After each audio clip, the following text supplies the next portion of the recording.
Approximately 2.38 billion people practice some kind of Christianity throughout the world. 2.38 billion. That's basically 1 out of 3 people that you meet on a day-by-day basis.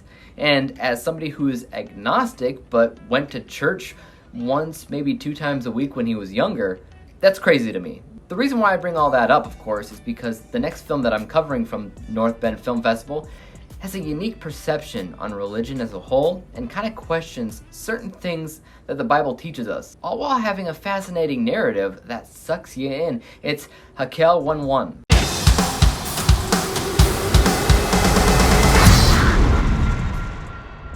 Raquel 1-1 is a Brazilian drama film that dips its toes a little bit into thriller as it focuses in on a religious teenager who starts to question certain things from the Bible, like, do we take the whole thing seriously? What about what it says about women? Should we be concerned that the entire thing was written by different men throughout history? And she comes up with a plan to revise the Bible entirely, with a giant focus on the aspects of the text that targets women in unrealistic ways. When different women start to follow her and help with the process, the town begins seeing her as a witch, cult leader, false prophet, or some other type of evil that needs to be exorcised, all for trying to reword the Bible in a way that's a little bit healthier for women.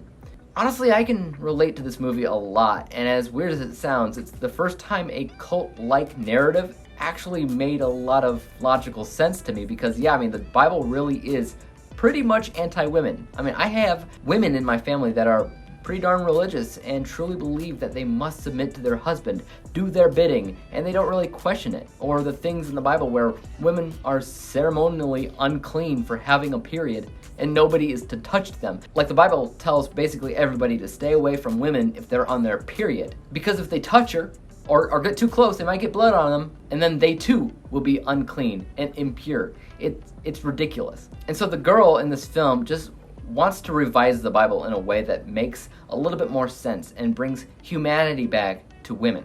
The film even leaves a little bit here and there for you to decide on your own if she actually is a prophet or a false prophet or whatever, as there are arguments to be made for everything. But regardless, this is a cult I could be persuaded to join and drink the Kool-Aid from. That's all I'm saying. Past that, this film is made remarkably well with a keen eye for cinematography and framing all these different shots. It looks spectacular. Also, production and set design goes right into that.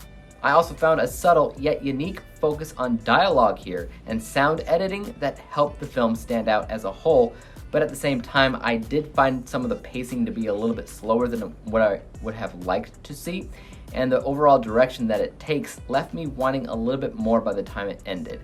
Like, it comes to a fork in the road at one point in the film, and while I would have liked to see it to go one way, it kind of goes the other, and the end result's not terrible, but definitely not my preference. But the performances and the character development aspects were really strong, and at the heart of everything was a really deep and meaningful message that, at least for me, was crystal clear, and I honestly appreciated it. With all that being said, let's go ahead and take a look at my final score for a second, which I rated a B letter grade, final score of 77%, 77 out of 100 possible stars, comprised of course with a technical score, or what I call my unbiased score, 80%, and my personal bias score, which is kind of what I personally thought about it as a whole, 74%, which just means at the end of the day, the film was made better and had a better idea than I think it was ultimately executed with, which, it had its moments that I thought were brilliant, and other slower moments that I don't think turned out as well as it could have, unfortunately, but 77% is still a relatively good score. But what about you guys though? Have you seen Raquel 1-1? If so, I would love to hear your thoughts about it in the comment section down below. And as for YouTube, you guys know what to do. Hit the like,